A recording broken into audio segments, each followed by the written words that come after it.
অলির বহু বচন তো আউলিয়া, এটা স্বীকার করে না। আর স্বীকার করলে মুশকিল হবে।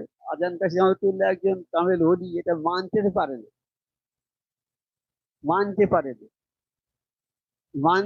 মানলে তো পকেট গড়ের মাঠ হয়ে যাবে।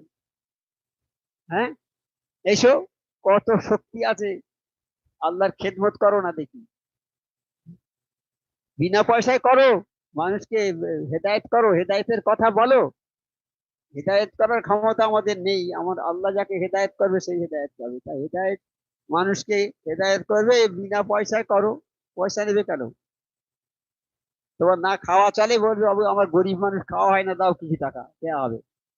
কিন্তু এই আল্লাহর কথা বলে, মানুষকে হেদায়েতের কথা বলে, বাবা দাও টাকা দাও, সওয়াব রেসানি করবে, দাও 50 টাকা 100 টাকা, তারাই করে বলে দাও 50,000 টাকা, এইসব বাবা নেবে কেন? তোমার তো তারাই পড়তেই হবে, এবার তারাই পড়ে 50,000 টাকা নেবে কেন? এই খতম তারাবি খতম করিয়ে টাকা নেওয়া না জায়েজ, একদম না জায়েজ, নেওয়া যাবে না। নিচ্ছে তো লোক, সুদের পয়সা, বলছে কাক চিলের মাংস কিনে খাওয়াতে হবে। আর একদল বলছে না, এটা গরিব মানুষকে দেয়া যাবে।